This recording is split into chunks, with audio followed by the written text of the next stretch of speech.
Muy bien, una parábola es una historia de la vida cotidiana con aplicación espiritual o presentando verdades espirituales, ¿sí? Jesús contó varias parábolas, de acuerdo al Evangelio vemos que contó varias parábolas. Y la razón de la parábola que vamos a leer el día de hoy, que aquí en la Reina Valera 60 la denominan la parábola del hijo pródigo, aunque es totalmente erróneo decir la parábola del hijo pródigo, como vamos a ver ahorita en unos momentos, pero la razón de por qué Jesús cuenta esta parábola del hijo pródigo es necesaria entenderla para comprender más esta parábola. Vamos al versículo 1 y versículo 2, y aquí aparece el por qué Jesús enseña la parábola del hijo pródigo, ¿sí? Dice en el versículo 1, se acercaban a Jesús todos los publicanos y pecadores para oírle, ¿sí? Dice publicanos y pecadores, que en el término coloquial o en la cultura en la que estaban viviendo, cuando hablaban de publicanos, bueno, los publicanos eran personas que estaban trabajando para Roma cobrando los impuestos, o sea, eran considerados los traidores. Y los pecadores, bueno, todos somos pecadores, pero aquí Lucas dice los pecadores, entonces está haciendo un señalamiento de lo peor de lo peor. Entonces, se acercaban a Jesús lo peor de lo peor para oírle, y bueno, digo, lo peor de lo peor a los ojos de los religiosos. Y los fariseos y los escribas murmuraban diciendo, o sea, Jesús, a los pecadores recibe y con ellos come. Entonces, ¿cuál es la razón por la que Jesús va a expresar esta parábola que vamos a ver el día de hoy? Por el desprecio de los religiosos hacia este tipo de personas, a los pecadores, ¿sí? Es decir, los pecadores, la gente, la chusma, los viciosos, los malvados, etcétera, a los ojos de los fariseos, de los religiosos, ellos deberían de ser rechazados. Y estaba fuera de su mente, de su teología, la idea de que Dios pudiera tan siquiera voltear a ver a un pecador, mucho menos recibir a un pecador, ¿sí? Entonces el Señor Jesús va a contar esta parábola. Recuerden, una parábola, algo de la vida real, algo de la vida cotidiana con una aplicación espiritual, ¿sí? Ahora, antes de que Jesús contara la parábola del hijo pródigo, Jesús contó dos parábolas, que fue la oveja perdida y la moneda perdida. En alguna oportunidad ustedes la pueden leer ahí en el libro de Lucas. La moneda perdida y la oveja perdida tienen dos características similares, estas dos parábolas. Número uno, aquello que se había perdido y que es buscado, y número dos, aquello que cuando es encontrado produce una gran alegría, un gran gozo. Entonces Jesús, bajo este contexto de lo que estaba sucediendo con la gente, de cómo estaban tratando a los pecadores, y bajo este contexto de que ya contó la parábola de la oveja perdida y ya contó la parábola de la moneda perdida, ahora él va a presentar esta historia, va a contar esta historia. Ahora, vamos a colocarnos un poquito en la mentalidad, en los lentes de un judío, para poder ir comprendiendo y disfrutando lo que Jesús está diciendo cuando dice esta parábola. De hecho, cuando Jesús cuenta esta parábola, no hubo lágrimas al escucharla, sino que realmente cuando Jesús cuenta esta parábola hay cierta molestia en los oyentes por lo que están escuchando, no pueden creer lo que están escuchando, ¿sí? Y el contexto es ese que les acabo de comentar. Los pecadores hay que menospreciarlos, hay que hacerlos fuera, Dios no puede recibir a los pecadores. Ese es el contexto primario que tiene el por qué Jesús habla de esta parábola, ¿sí? Entonces Jesús va a hablar, va a contar esta historia, esta narración, que bueno, las parábolas se toman, como les digo, de situaciones cotidianas.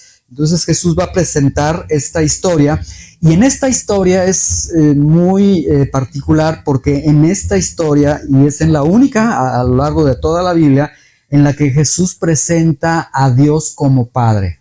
¿sí? Jesús presenta la paternidad de Dios. Entonces esta parábola es sumamente importante por lo que va a presentar el Señor, la paternidad de Dios y la forma en cómo presenta la paternidad de Dios, que no tiene nada que ver, bueno, el modelo de los padres terrenales, de alguna forma tiene la imagen de la paternidad de Dios, pero obviamente quedamos muy lejos, a kilómetros de distancia, de lo que realmente es el Padre Celestial. Y Jesús presenta entonces, en este momento va a presentar bajo esta historia la paternidad de Dios. Si alguna vez te has preguntado qué significa que Dios sea Padre, cómo es Dios como Padre, en qué consiste la paternidad de Dios, bueno, el Señor Jesucristo va a presentar la paternidad de Dios, ¿sí? Entonces, abróchese su cinturón, tome sus palomitas, su refresco, ¿verdad? Porque vamos a adentrarnos, vamos a tratar de usar la imaginación para recrear lo que el Señor Jesucristo va a estar presentando. Y esta historia se desarrolla en una villa, ¿sí? De ahí, de las de Oriente, en una villa.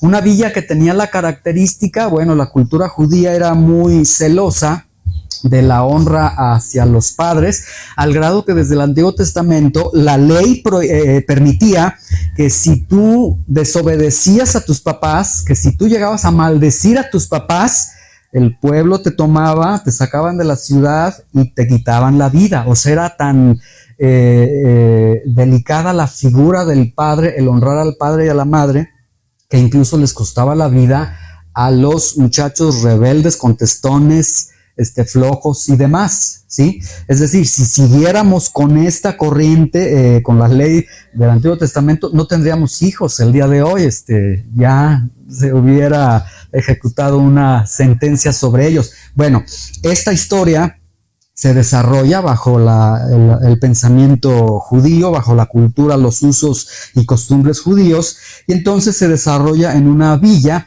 que curiosamente es una villa que el Señor presenta, y una villa muy celosa de este mandamiento de honrar a los padres, sobre todo al Padre, ¿sí? Entonces aquí se va a desarrollar esta historia. Vamos a Lucas capítulo 15, versículo 11 para ir viendo esta narración. Obviamente nosotros nada más vamos a ver hasta la parte del hijo pródigo, porque el hijo pródigo tiene un hermano y esa ya es otra aplicación, es otra historia que en algún momento la podremos también nosotros analizar. Pero vamos al versículo 11, ¿sí? Dice, también dijo, un hombre tenía 2 hijos. Entonces, este relato comienza con un padre. Mucha atención con esto. Recuerden, una parábola es una presentación de verdades espirituales que Jesús está presentando, y en esta parábola Jesús va a presentar la paternidad de Dios. Este relato comienza con un padre, ¿sí? Y de hecho, bueno, un padre que tenía 2 hijos, pero como les decía, erróneamente, no sé si ustedes ahí tienen la versión 60, arribita tiene un subtítulo que dice parábola del hijo pródigo. Y normalmente esta parábola se ha centrado en el hijo, al grado, como les decía yo domingos anteriores, que hasta nosotros tomamos la parábola del hijo pródigo para decir, bueno, me voy un momento lejos de Dios y voy a regresar, a cabo soy hijo, a cabo no va a pasar nada. No, esto no es para que tengamos este pensamiento, porque la parábola se está centrando en el padre, ¿sí? Se centra en un padre que tiene 2 hijos. Ahora, en la cultura judía, la cultura judía en cuanto a la educación padres a hijos estaba profundamente arraigada en las escrituras, al grado que los niños que tenían entre 13 y 14 años no te citaban textos de la Biblia. A veces yo he visto en algunas iglesias de que ahora van a pasar los niños y Juan 3:16 y empiezan a dar Juan 3:16. Bueno, un niño judío no te citaba Juan 3:16. Un niño judío te citaba todo el libro de Éxodo, desde el inicio hasta el final. O sea, ellos estudiaban, eran muy arraigados en las escrituras. De hecho, segundo de Timoteo 3:15, Pablo le dice a Timoteo que desde la niñez ha sabido las escrituras, ¿sí? Este texto significa que Timoteo aprendió a hablar con las escrituras. Sus papás le enseñaban, o sea, en vez de decirle, di papá, di esto, le enseñaron las escrituras y él se enseñó a hablar con las mismas escrituras, ¿sí? Entonces, tenemos a un padre que tiene a dos hijos que los ha formado en la verdad de la palabra de Dios, en las verdades de la escritura, ¿sí? Y como veremos a lo largo de esta parábola, realmente vivían con un padre extraordinario. No hay nada que se le puede tachar a este padre. Bueno, ahí es donde se desarrolla esta historia. Un padre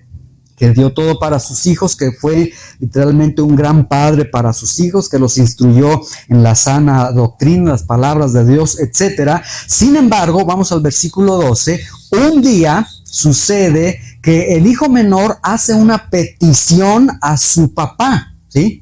Dice el versículo 12, y el menor de ellos dijo a su padre, Padre, dame la parte de los bienes que me corresponde, y les repartió los bienes, ¿sí? Ahora, este muchacho, este joven dice que es el hijo menor el que le hace la petición a su padre. Ahora necesitamos entender, es hijo menor. Un hijo menor, para poder haber hecho esta petición de acuerdo a la ley judía que imperaba en este momento, al contexto de lo que estamos viendo, este niño debería de tener por lo menos 18 años, porque entre los 18 a los 22 años era la edad en la que los jóvenes dejaban de ser estar en la edad menor y pasaban a lo que se denominaba como un joven adulto. Siendo un joven adulto ya podía ejercer sus derechos, siendo un joven adulto ya podía pedir su herencia. Pero vean, la petición es muy extraña, porque la petición de él es, Padre,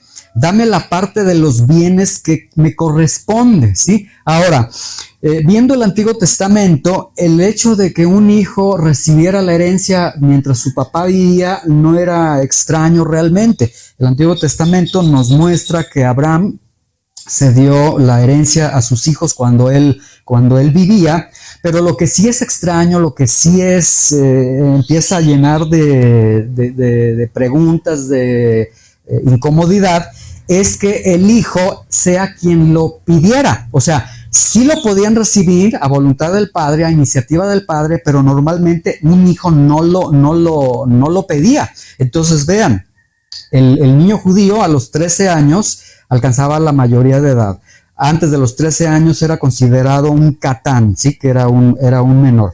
Cuando pasaban de los 13 en adelante, ya eran, ya dejaban de ser menores, pero cuando llegaban a los 18 años ya podían ejercer sus derechos, lo que nos deja ver que este muchachito apenas cumplió la edad para poder ejercer sus derechos. La primera petición que hace es hacia su papá y es decirle, ya no quiero estar contigo, puedo encontrar otra cosa mejor en otro lugar, quiero cesar esta relación que tengo contigo. O sea, vean cómo en este muchacho, pues le dio toda la educación, todo el cariño, todo el amor, y él realmente, estamos viendo por las edades, por los derechos que logra, que él se espera al momento en el que ya puede, no tan solamente puede decirle, Padre, dame la herencia que me corresponde, sino al momento en el que ya puede ejercerlo, ya no va a haber ninguna objeción de parte del papá, ¿sí? Lo grave de esta petición, que el hijo menor lo comprende ya muy tarde, es que su petición, en otras palabras, significa, papá, muérete y dame lo que me corresponde. A mí me interesa el efectivo, me interesa el dinero, no me interesas tú. Es decir, este hijo está lanzando un menosprecio total hacia su padre. ¿Qué es lo que ocurrió en este hijo menor? Bueno, más adelante vamos a ver cuál es la razón que lo mueve incluso a decir que mi papá esté muerto y yo lo que quiero es el dinero de mi papá, ¿sí? Vamos a ver la razón más adelante, ¿sí? Pero bueno, cuando están escuchando a Jesús que está narrando esta parte de la de la parábola, sus oyentes seguramente abren sus ojos, se molestan y seguramente lo que ellos esperaron es, ese muchacho pidió, Padre, dame la parte de los bienes que me corresponde, y seguramente lo que Jesús va a decir a continuación es que el papá se indignó y le dio una cachetada y lo humilló y lo expulsó. Era lo que esperaban ellos. Sin embargo, ¿qué es lo que pasó? El padre accedió a la petición.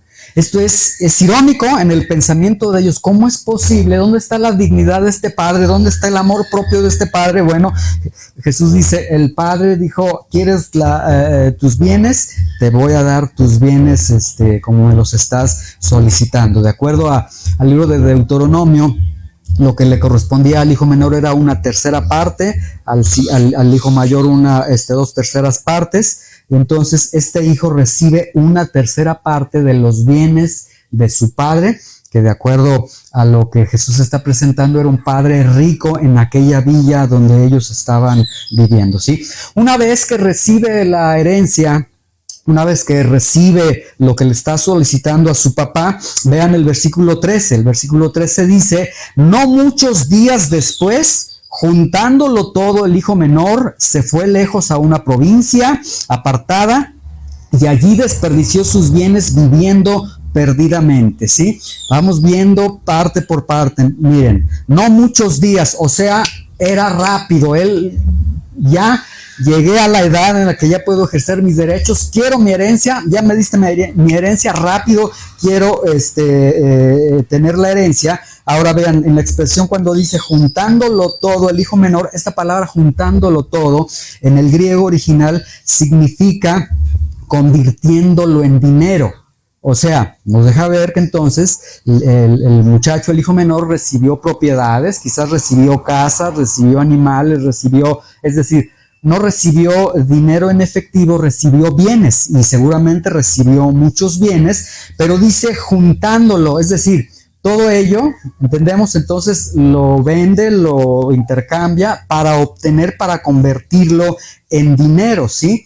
Y es más interesante este término, juntándolo todo en el original griego, en la construcción gramatical griega que tiene, porque este término juntándolo todo, si vemos el diccionario, significa quemar naves. ¿Qué significa entonces?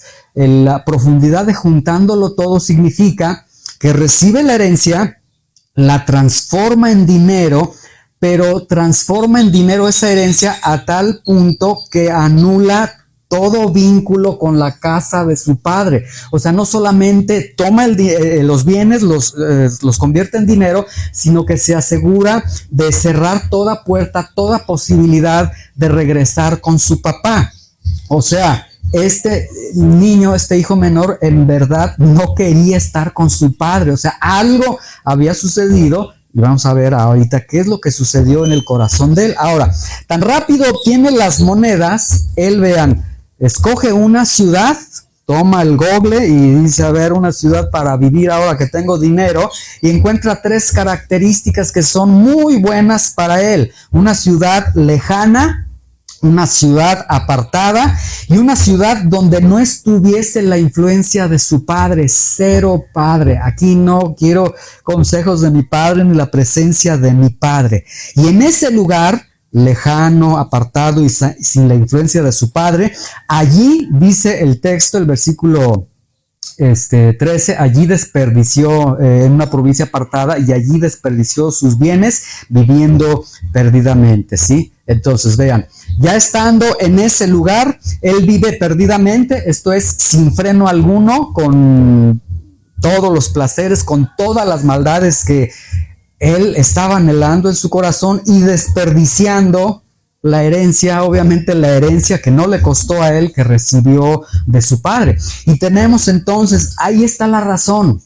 Esa es la razón por la que él cambió a su papá. Porque él dijo, no, es que yo quiero vivir la vida loca, es que yo quiero experimentar esto, es que a mí nunca me han dejado. Entonces él dijo, bueno, la única forma es quitando a mi papá, yéndome lejos, yéndome a un lugar apartado, y ahí donde no estaba su padre, él vivió la vida que él estaba anhelando vivir. Para lograr este tipo de vida, como les digo, él necesitaba dinero, necesitaba una ciudad lejana y necesitaba una ciudad apartada y la no presencia de su padre, ¿sí? Entonces, él se encuentra en el mejor lugar donde él puede ser quien él quiere ser, en el mejor lugar donde él puede hacer lo que él quiere hacer.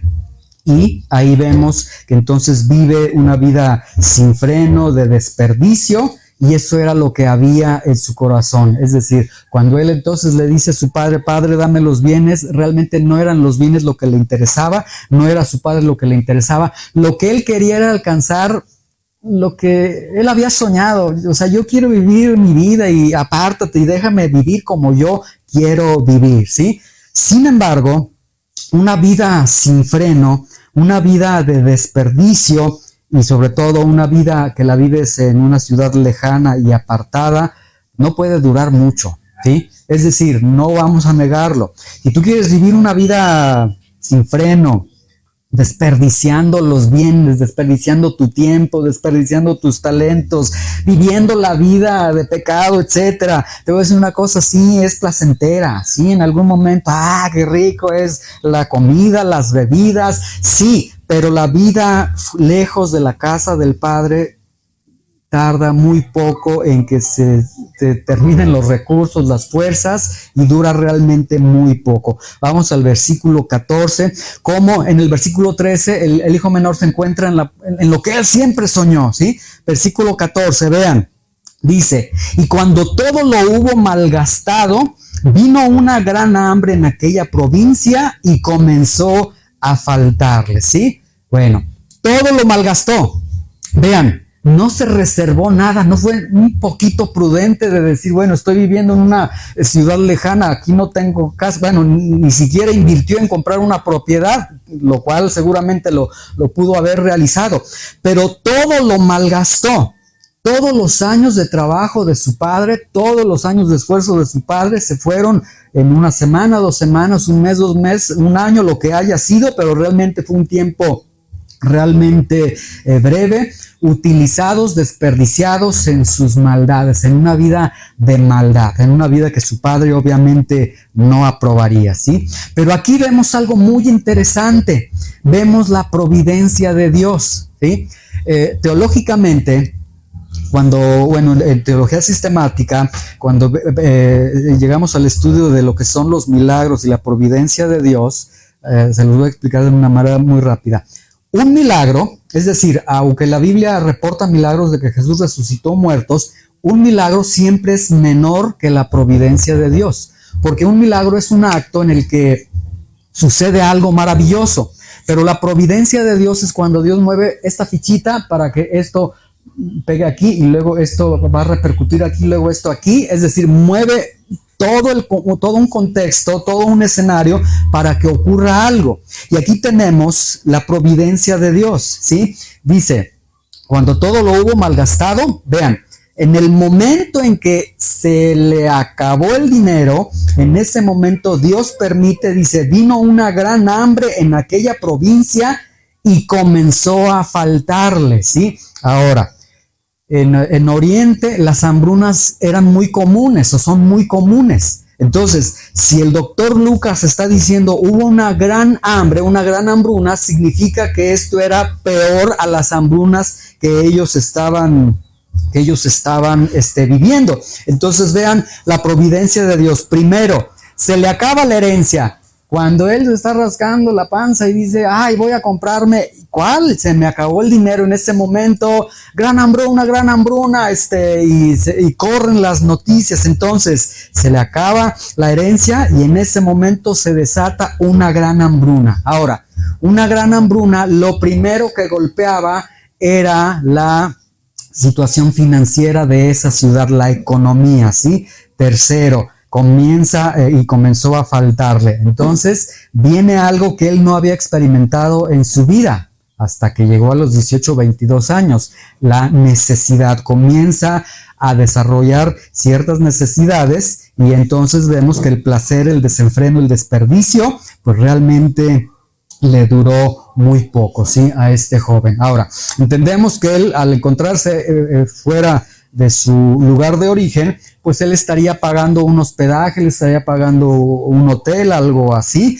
y en ese momento entonces ya no tiene recursos. Entonces en ese momento, vean, él está en una ciudad lejana donde ya no tiene dónde descansar, ya no tiene una cama donde dormir, y donde está viendo a lo largo de toda la ciudad, todos están muriendo de hambre por la gran hambruna que está azotando en ese lugar. Entonces, ¿qué hace? Lo que él dice, pues necesito vivir, necesito pedir trabajo. Pide trabajo, no encuentra trabajo. Vean el versículo 15 lo que sucede.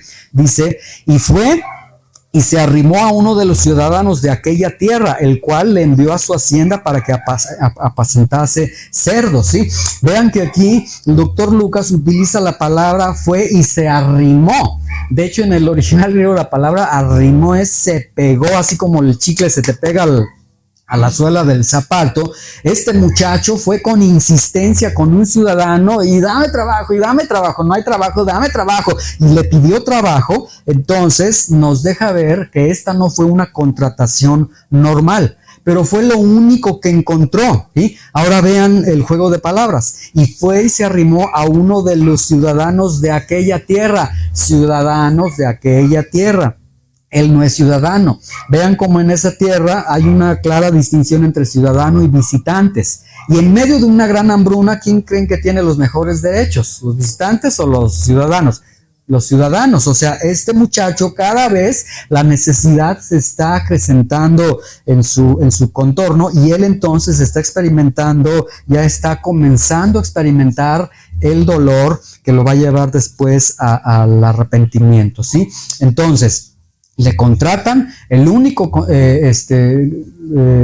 oportunidad que tiene para que lo contraten es este ciudadano que lo contrata y le dice, está bien, ve a mi hacienda. Entonces tiene que ir todavía a su hacienda, y el trabajo era apacentar cerdos. Entonces el único trabajo que él encontró choca con todo lo que su padre le enseñó, con toda la enseñanza que él tiene. El único trabajo que él encontró fue contrario a sus creencias, ¿sí? Ahora, los historiadores dicen que los judíos, el puerco, el cerdo, era considerado un animal inmundo. Sin embargo, los judíos podían criar cerdos y venderlos a los gentiles.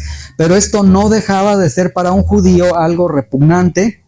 Y para el judío, y de hecho para los de esta ciudad también, el apacentar cerdos era un trabajo de gran humillación, era lo más bajo de lo bajo que podías encontrar, ¿sí? Entonces, vayan viendo por un momento, piensen en su mente, vayan recreando las imágenes. Vean, trabajar en aquello que te humilla. ¿Ustedes han tenido alguna vez algún trabajo donde te humillan? Es bien pesado. Sales hasta llorando del trabajo. Yo tuve un patrón que me golpeaba en el escritorio y me señalaba. Pasaban los de venta, los de gerente, todos, y más se lucía, yo más chiquito me hacía. Entonces es muy fuerte estar viviendo con alguien que te está humillando. Trabajar en aquello que te humilla, trabajar en aquello que es opuesto a tus creencias, ¿sí? Sin embargo, fue un muchacho desobediente, pero a eso no le quitaba que era un muchacho que entendía y que sabía. Entonces, él cada vez que iba a trabajar se enfrentaba a algo que sus creencias le decían, esto no puedo ni tocar estos animales. Y esto en una ciudad lejana, en medio de una gran hambruna. Es para desmoralizar a cualquier persona. Pues así estuvo trabajando este muchacho, ¿sí? Y llegó un momento, vean el versículo 16, o sea, la humillación, la bajeza en la que está cayendo todavía aumenta. Versículo 16. Y deseaba llenar su vientre de las algarrobas que comían los cerdos, pero nadie le daba, ¿sí? Las algarrobas era el alimento de los cerdos, no era para el consumo humano. Algunos historiadores dicen que lo consumían algunos humanos, pero era la gente en una situación de pobreza extrema, pero realmente no te da ningún beneficio el alimento de los cerdos. Pero llega un momento con este joven, con este hijo menor, que dice Lucas que de haber sido posible, él hubiera comido juntamente con los cerdos. O sea, de estarles dando las algarrobas a los cerdos, él gustosamente, el texto original dice, él gustosamente hubiera agarrado de los cerdos y hubiera comido junto con los cerdos. Pero vean que el texto dice, pero nadie le daba. Es decir, no le permitían tomar el alimento de los cerdos. Ahora, no sé si usted alguna vez se ha preguntado, bueno, pues si él está dando las algarrobas a los cerdos, ¿cómo es posible que, bueno, les doy una para acá, una para... ¿Por qué no lo hacía? Por 3 razones. Número 1, por el estatus de marginado que tenía él. Él se encontraba en el trabajo más bajo, más humillante, que ni eso le permitían. Es decir, había gente cuidándolos a ellos para que no comieran de la comida de los cerdos. Número 2, por la gran hambruna. La comida era escasa y la comida era cara.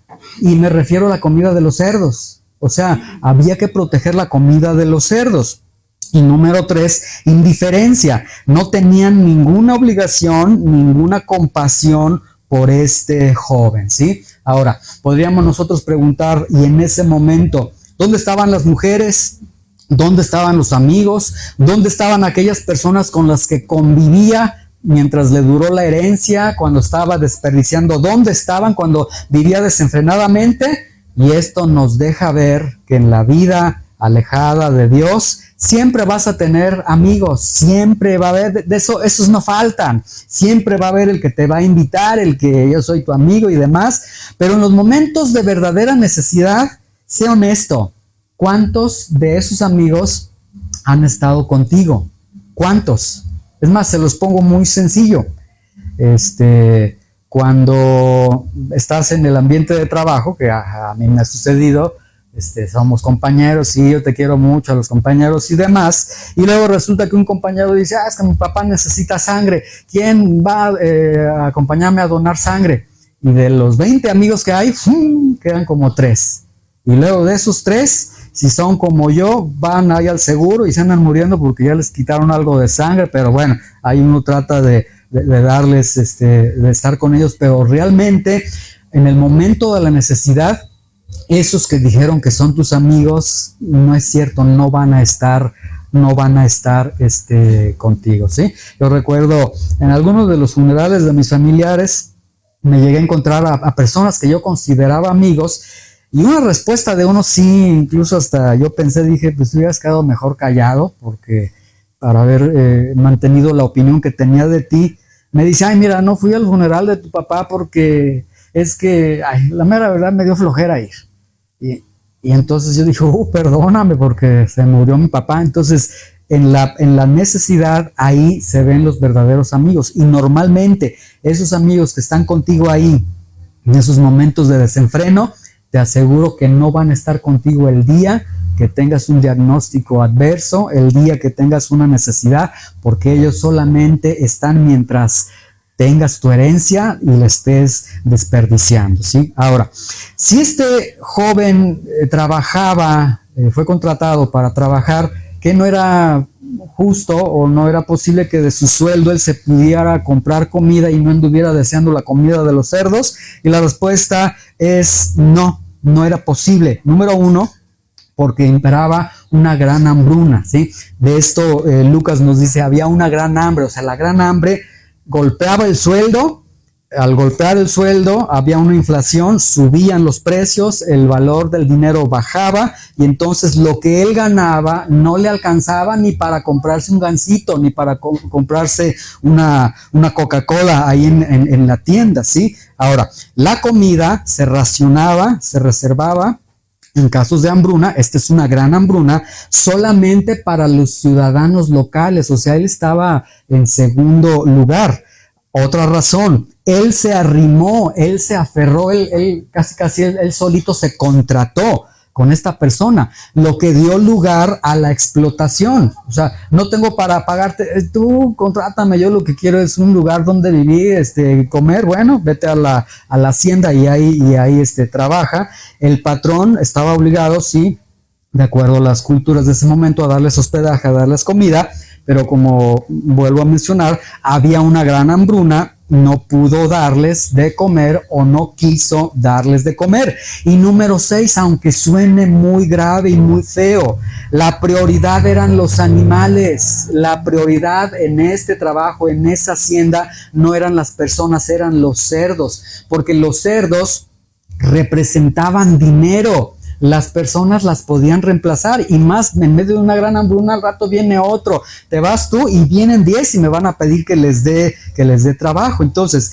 este joven fue libre de tomar sus decisiones, como somos libres cada uno de nosotros de tomar nuestras decisiones, pero de lo que no fue libre fue de las consecuencias de sus decisiones. Que no se te olvide eso. Tú eres libre y libertino, porque a veces tus padres o tu gente que te ama te dice no decidas en esa dirección, tú dices yo lo hago. Bueno, eres libre de tomar las decisiones, pero no libre de las consecuencias, ¿sí?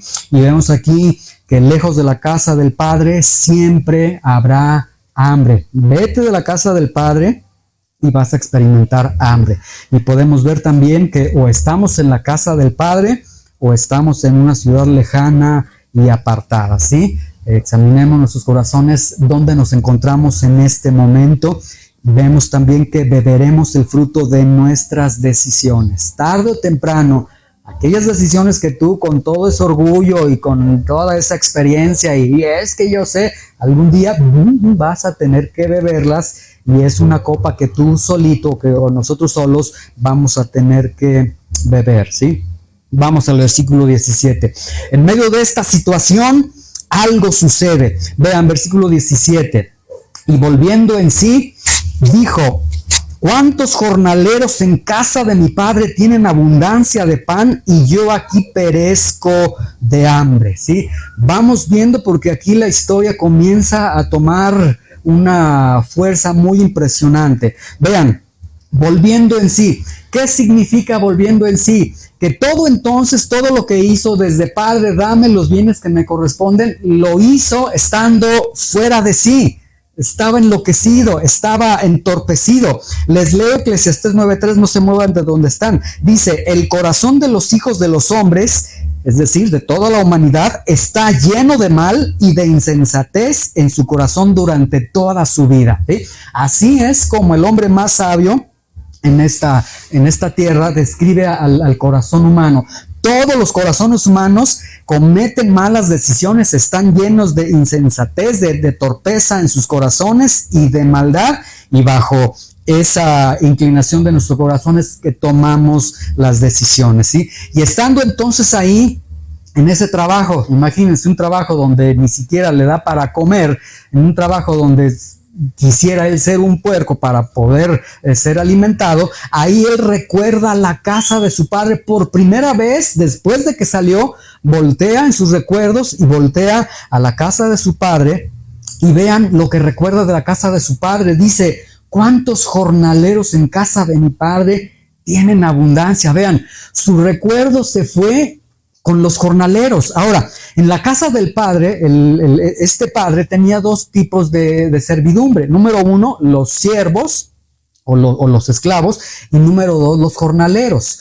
Un siervo o un esclavo, ellos pertenecían a la casa del amo, tenían alimento, tenían vestido, tenían cobijo, tenían una vida estable, e incluso en algunos momentos llegaban a formar parte de la familia. O sea, ser un esclavo, es decir, un esclavo no es el típico esclavo que a veces pensamos, sino era como un sirviente del día de hoy, ¿sí? Pero ellos formaban parte de la casa de donde ellos estaban sirviendo. Él no piensa en los siervos, él piensa en el jornalero. Un jornalero era aquel que era contratado por día. Eran personas que llegaban, tocaban la puerta y decían, le lavo el carro, don, ¿verdad? Entonces, sí, lávame el carro, y se ganaban lo del día, ¿sí?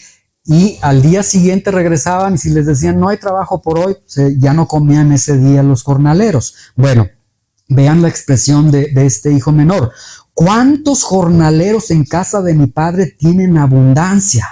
O sea, su padre era tan generoso que incluso con los que vivían al día, todos los días, les daba trabajo, les daba pan, y no cualquier pan, les daba abundancia de pan, ¿sí? Entonces hasta un jornalero se sentía muy bendecido por este padre. O sea, nos deja ver que entonces no fue nada malo que haya visto en el padre. No fue un solo error del padre, no falló el padre, pero este hijo se apartó del padre, ¿sí? Finalmente, este versículo, vean, dice: yo aquí me estoy muriendo de hambre, ¿sí? Dice, me muero de hambre aquí. Es decir, literalmente este joven con este tipo de vida que ya tenía, estaba trabajando, pero no estaba comiendo, deseando incluso ya las algarrobas, deseando estar con los cerdos, él se estaba dirigiendo literalmente a la muerte. Si él hubiera continuado ahí, seguramente ese muchacho en una de esas lo encuentran todo ya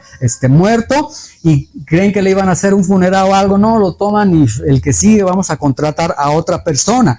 Proverbios 14:12 dice: hay camino que al hombre le parece derecho, pero su camino es camino de muerte, ¿sí? A este hijo, todas las acciones que él emprendió le parecieron buenas. Bueno, ya tengo el derecho, ya tengo la edad, padre, dame los bienes que me corresponde. No hay nada de malo en que me des mis bienes, no hay nada de malo en que lo convierta en dinero, no hay nada de malo que me vaya a una ciudad apartada. O sea, todas las decisiones de él las justificó. Sin embargo, no se dio cuenta que desde que él dijo, padre, dame los bienes que me corresponden, esa decisión ya lo estaba encaminando a la muerte, ¿sí? Ahora, versículo 18, ¿qué sucedió? Si este muchacho se queda ahí, este muchacho se muere. Pero recuerden, hubo una gran hambre por la providencia de Dios.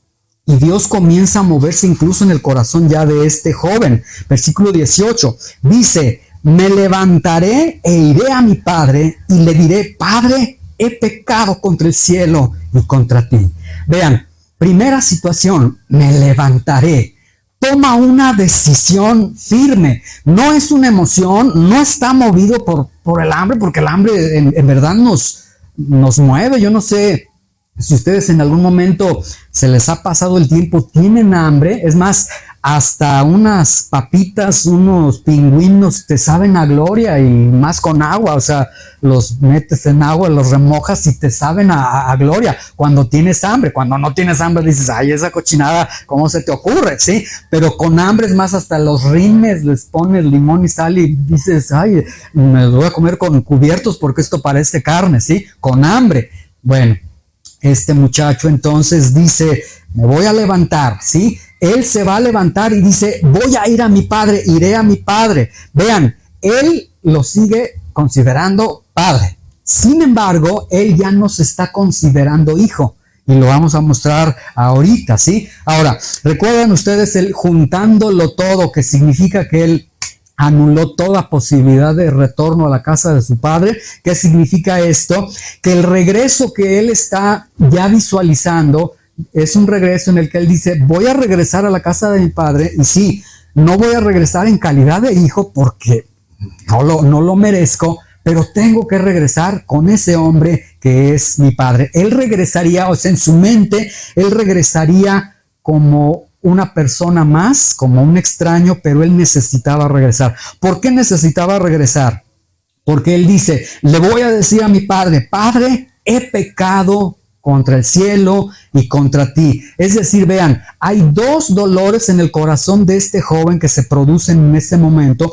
El primero es, padre, necesito que escuches de mí, que te asegures que he pecado contra Dios. Es decir, padre, traicioné todo lo que me enseñaste acerca de Dios.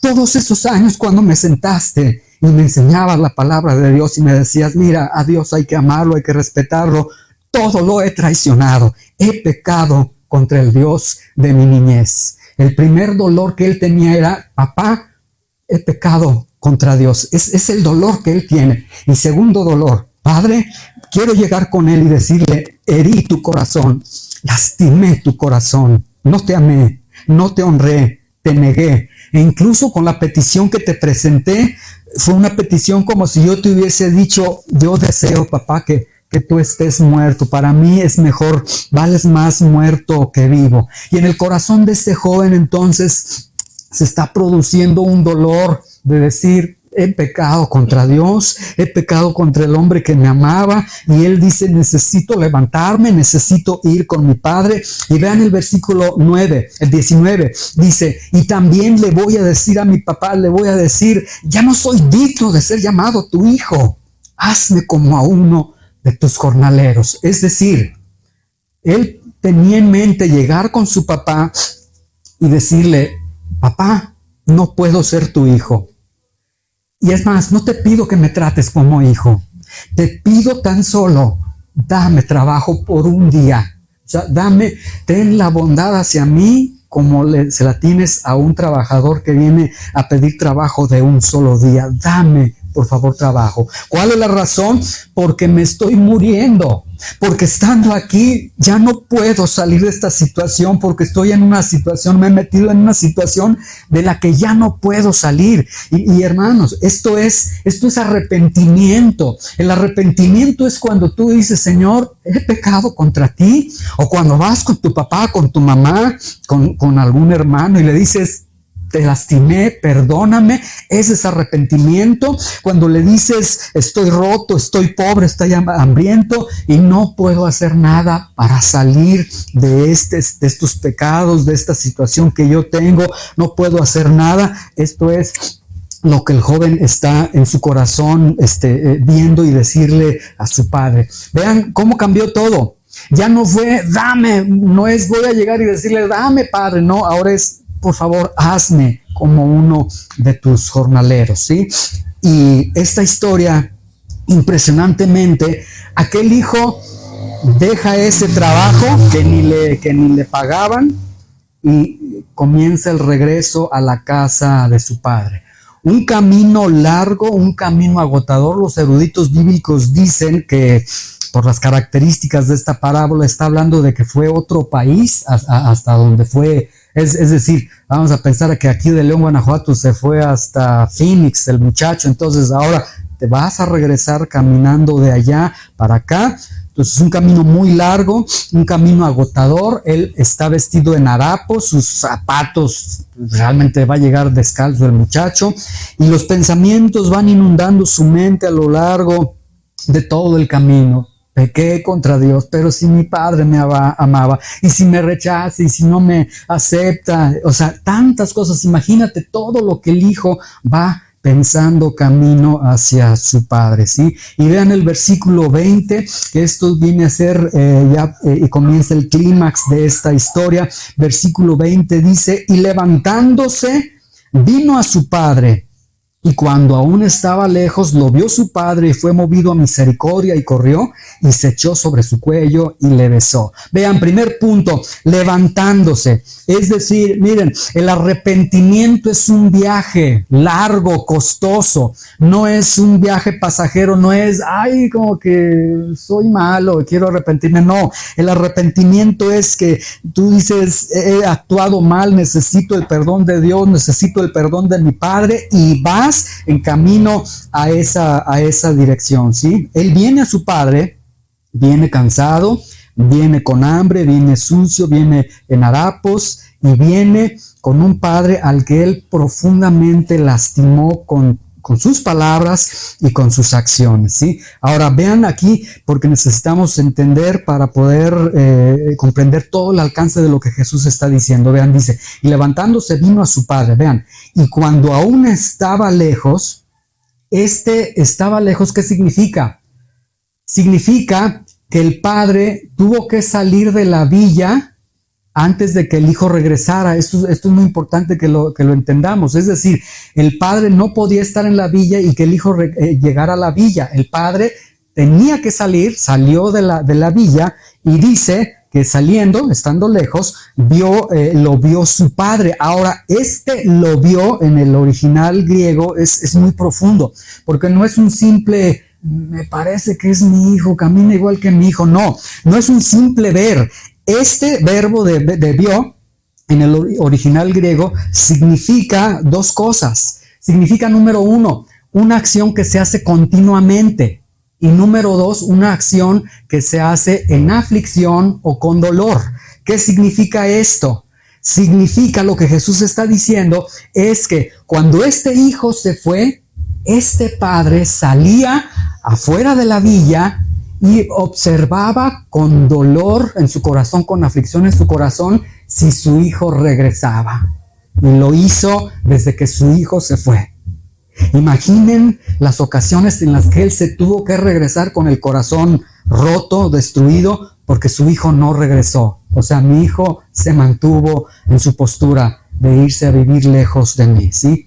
Pero un día, resulta que el padre un día va y ahora el padre empieza a abrir sus ojos y dice, se parece, es mi hijo. Y cuando dice, sí es mi hijo, lo reconoció. Porque miren, los padres, tú como hijo, podrías vestirte de Capulina o de Cepillín, de lo que tú quieras, y tus papás te van a, o sea, saben quién eres. ¿Se acuerdan en Familia con Chabelo que había un jueguito de que pasaban los pies de los niños nada más caminando y los padres, bueno, pues tu papá y tu mamá luego van a ver quién eres, ¿sí?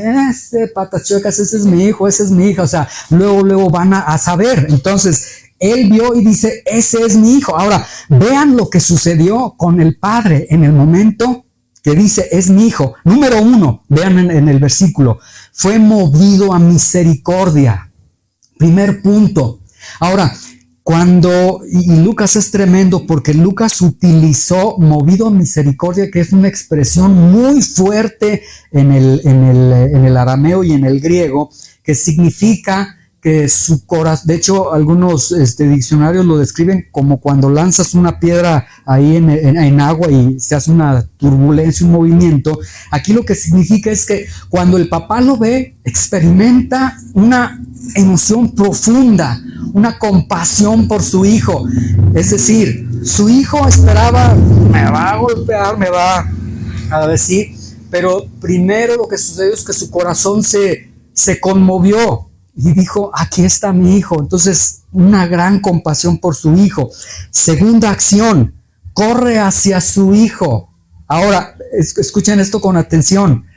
En esa villa, ¿recuerdan que yo les dije que los padres, el honor de los padres era muy importante? En esta villa, y bueno, y en todo Oriente, los adultos caminaban a paso lento, porque a paso lento dignificaba la honorabilidad de ellos.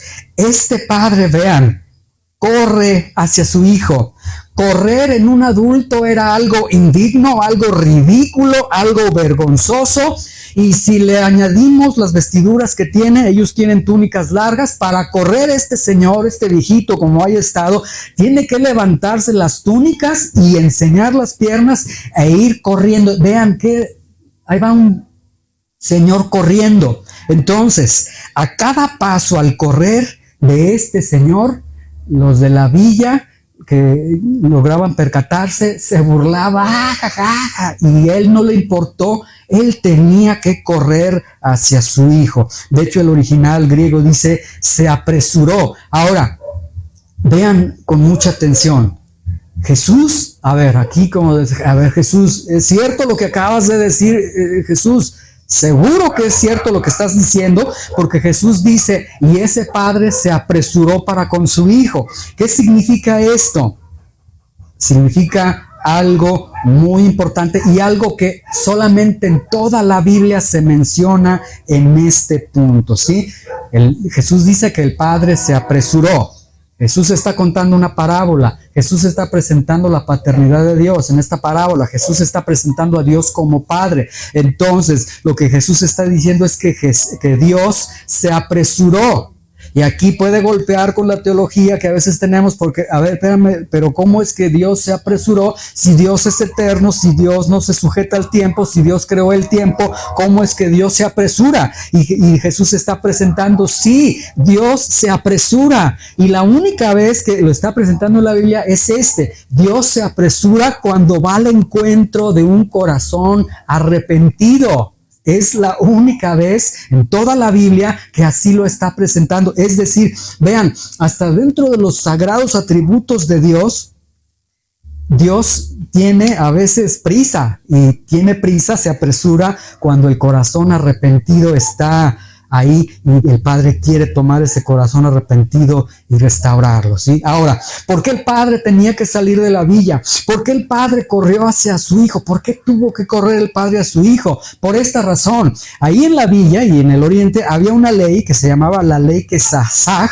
que significaba lo siguiente: de acuerdo a esta ley, es decir, si el padre se hubiera quedado en la ciudad, entra el hijo menor, y de acuerdo a esta ley, el pueblo, los de la villa, hubieran recibido a este hijo, hubieran tomado una vasija de barro, la hubieran quebrado a los pies de este muchacho y le hubieran dicho: cortado, expulsado, apóstata, lárgate de aquí, no te queremos ver, y la vergüenza, la humillación hubiera caído sobre este muchacho. Bueno, su padre, al correr hacia él, quiso protegerlo de la humillación pública y asumiría sobre él toda la vergüenza pública. Sí, que digan de mí que soy indigno, sí, que digan de mí que soy un padre sin valor, sí, pero él regresó con su hijo, y es lo que hizo este padre. Segundo, dice que se echó sobre su cuello.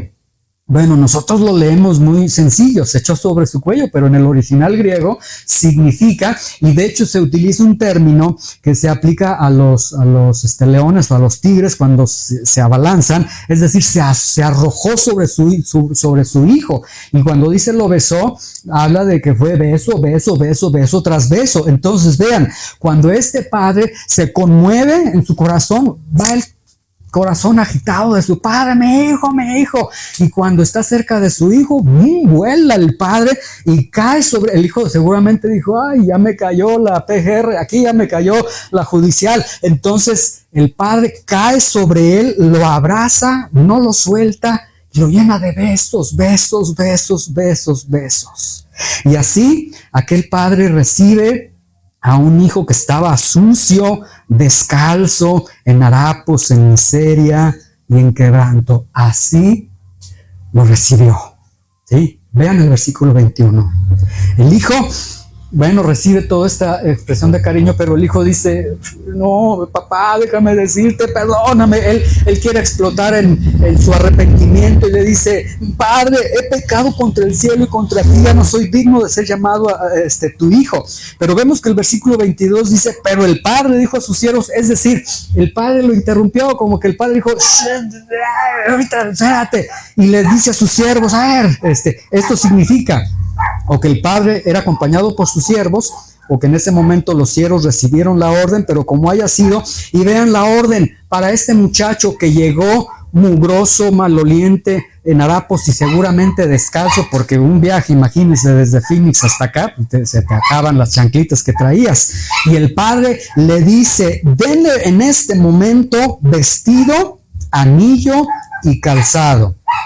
¿Sí? Vestido, en original griego dice el mejor vestido, es decir, van y le dan el mejor vestido y se lo ponen a este muchacho. Quizás a lo mejor los sirvientes decían: no entiendo, mi patrón, este muchacho lo que necesita. Bueno, le dan el mejor vestido, le dan anillo. En el momento que le colocan el anillo significa autoridad, y le dan calzado.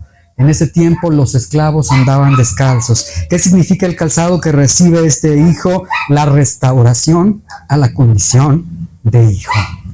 Este hijo estaba a punto de decirle: hazme como uno de tus jornaleros, pero antes de decirle: hazme como uno de tus jornaleros, él le dijo: te restablezco como mi hijo. O sea, nuevamente eres mi hijo. Y luego versículo 23 le dice: y traigan el becerro gordo y mátenlo y comamos y hagamos fiesta. El becerro gordo era el que se usaba para ocasiones especiales. Entonces, tráeme al puerquito aquel, ese cachetoncito, lo preparas porque esta es una ocasión especial. Y vean, dice: comamos. Esto es muy ilustrativo. Las primeras acciones del padre es: vamos a comer. Él tenía tiempo que no comía. Quiso comer algarrobas, se las prohibieron. Y aquí tiene un banquete. Vean cómo el padre cubre las necesidades de sus hijos. Tu Padre Celestial sabe que tienes hambre y Él te va a dar de la mejor comida. Y después dice: hagamos fiesta.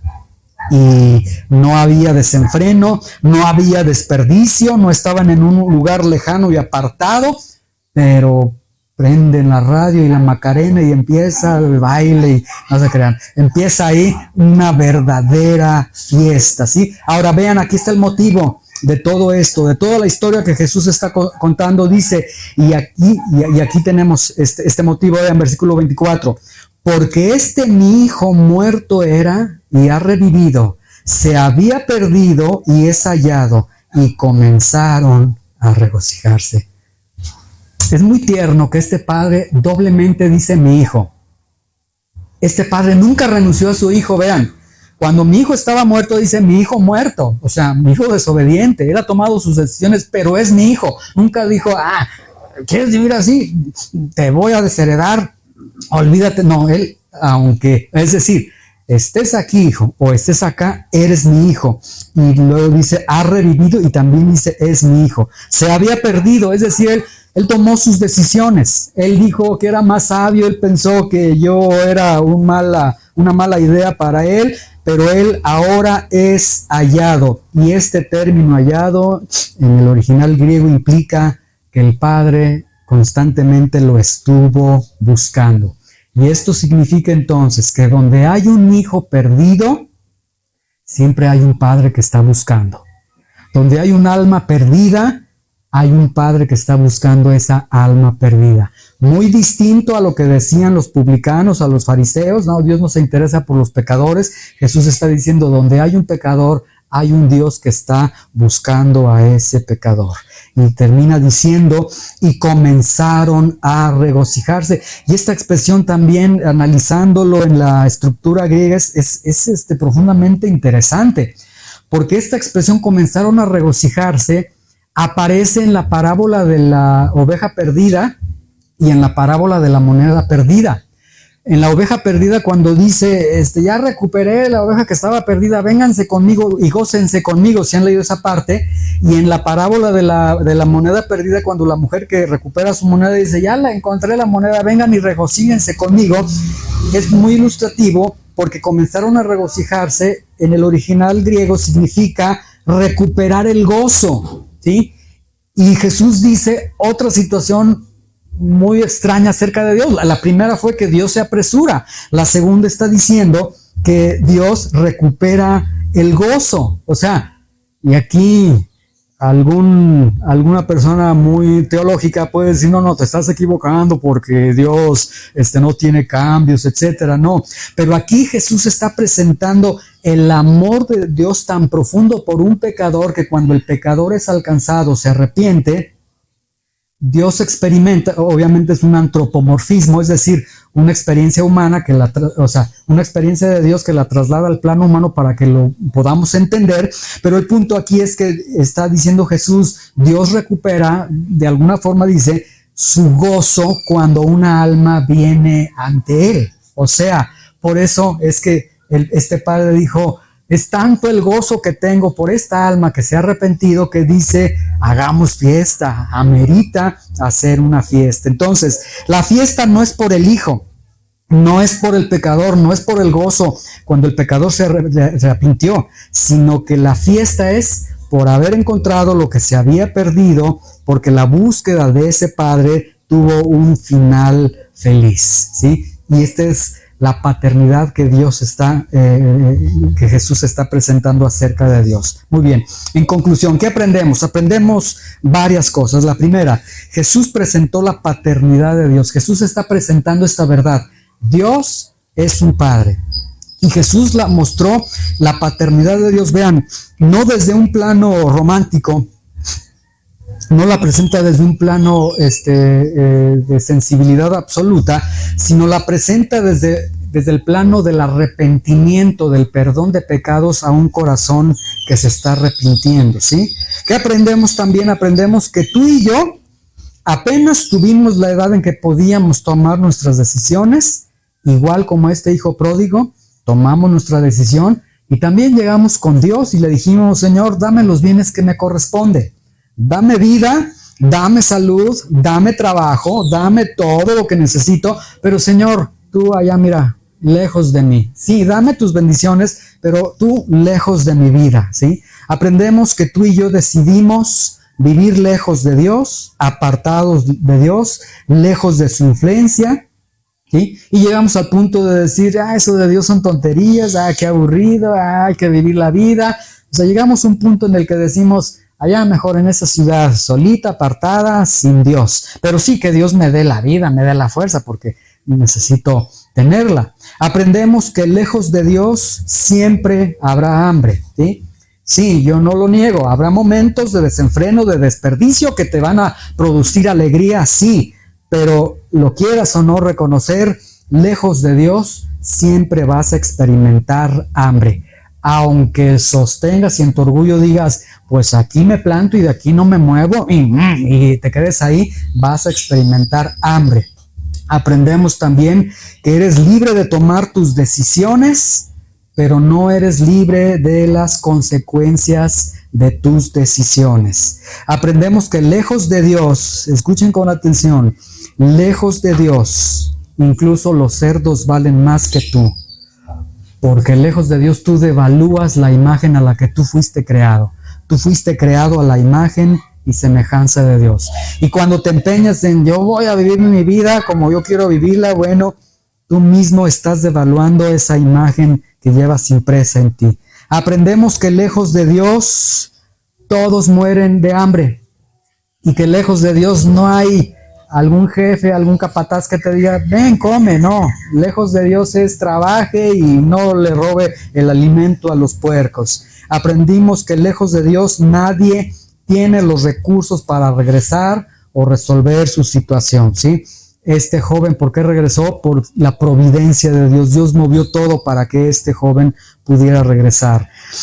Aprendemos también que desde que tomaste la decisión de alejarte de Dios, siempre ha existido un Padre que está velando por tu regreso, ¿sí? Esta es una gran verdad y ojalá que sea en nuestros corazones algo que sea un motivo de regresar con Dios. Cada vez que tú digas, me voy, porque me hirieron, porque esto, por la razón que tú quieras. Cuando tú te vas, en ese momento hay un Padre que está viendo y está velando por tu regreso. Aprendemos también con esta parábola que Jesús cargó toda la humillación y el castigo que merecíamos en la cruz del Calvario. Es decir, si no lo habías visto, en Jesús tenemos a Dios corriendo hacia nosotros, ¿sí? Jesús no corrió de la villa, Él corrió hacia la cruz y estando en la cruz, Él dijo que sea sobre mí lo que le corresponde a cada uno de ellos.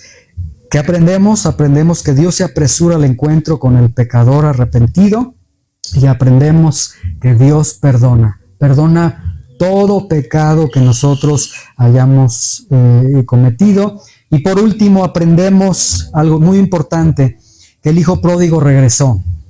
Es decir, tienes que regresar a Dios. No es nada más de que digas, qué bueno, sí, está bonita la historia que contó Jesús. No, tienes que emprender el viaje llamado arrepentimiento y caminar hacia Dios, ¿sí? Y este es el Padre que Jesús mostró en las Escrituras.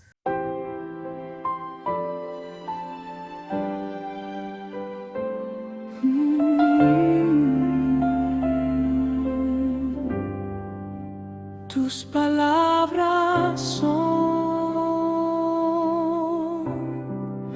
palabras de verdad y vida.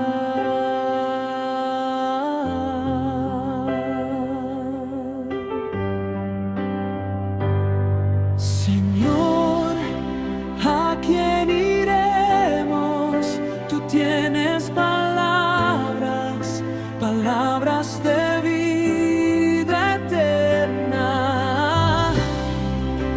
Hemos creído y conocemos que tú eres el Cristo, el Hijo del Dios viviente.